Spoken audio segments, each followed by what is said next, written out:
Olá, meus queridos enemistas.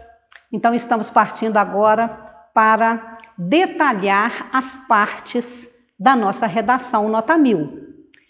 Vamos, nesse encontro, mostrar como começar, como fazer a introdução, né? A introdução pode ser feita de qualquer uma dessas formas que temos aqui.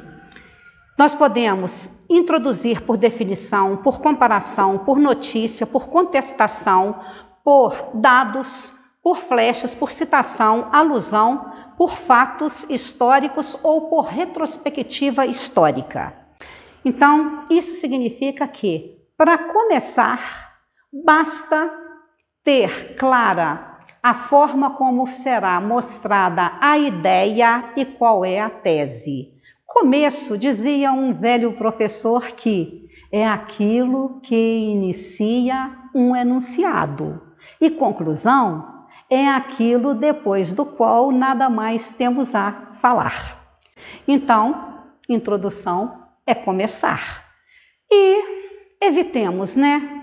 Para início, para começar, iniciando, nada disso, né? Vamos começar diretamente com uma definição. Se nós temos um tema, por exemplo, que diz respeito ao tratamento de idosos, à geriatria, a coisas dessa forma, a velhice, né, a uma dessas fases da vida, e se nós temos um conceito, né, dizemos também que nada é definitivo, nada é definido, conceituam-se coisas.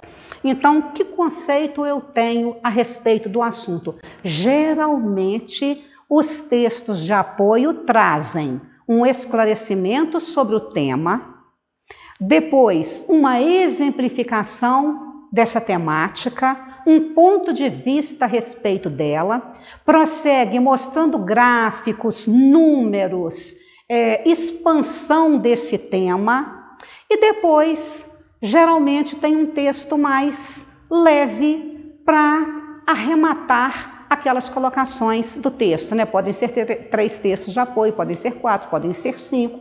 Isso pode variar bastante. Ainda mais agora que nós já sabemos, né, que não é mais a mesma fundação que cuidava das provas anteriores que está cuidando esse ano. E ano que vem nós teremos outra mudança, né?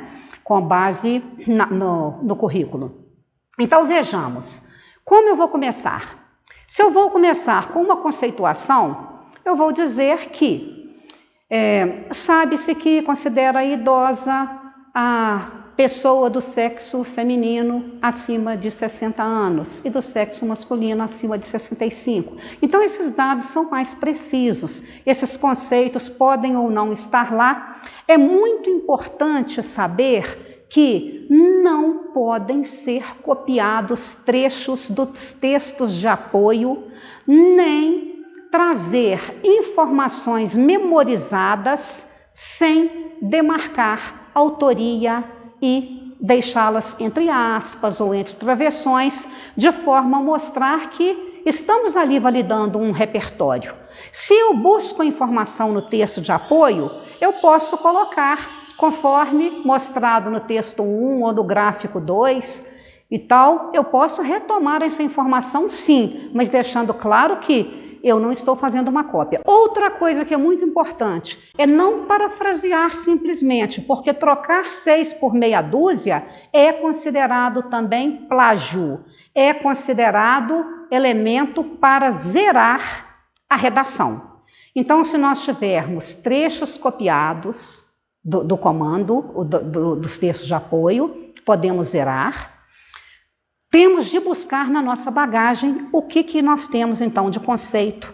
Ou podemos estabelecer uma comparação, né? Estudamos lá em história qual que é a realidade de um outro país, como alguma forma de governar funciona nos Estados Unidos ou funciona na França, como que um aspecto legal funciona em outro país. Às vezes você esteve lá ou assistiu a algum filme, então você pode trazer para sua introdução essa comparação de outro país com o Brasil, ou mesmo de dados com outros dados.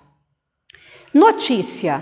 Se eu tenho, por exemplo, uma notícia que ecoou pelo país inteiro, Eu posso trazer essa notícia como um acontecimento de um desastre de avião, por exemplo, em que a Marília Mendonça se foi. É uma validação de repertório. Se nós estivermos falando, por exemplo, de tráfego aéreo, podemos trazer informações desse tipo, né? Notícias desse tipo, ou notícias de no ano tal houve o impeachment do governo tal, coisas assim.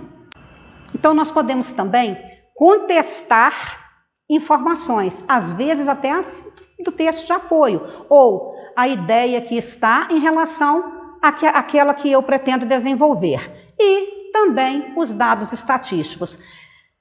Acredito que aqui, no conceito, definição, comparação, notícia, contestação e dados, vocês têm muita coisa para imaginar. Para não cansar muito, vamos parar por aqui e no próximo encontro nós vamos falar de coisas de formas mais melindrosas, que são os flashes, a alusão, fato e retrospectiva histórica. Combinado? Não se esqueçam de buscar mais seguidores para nós para o próximo encontro. Partiremos daqui, do começo, para o desenvolvimento e as formas de validar repertório. Até lá!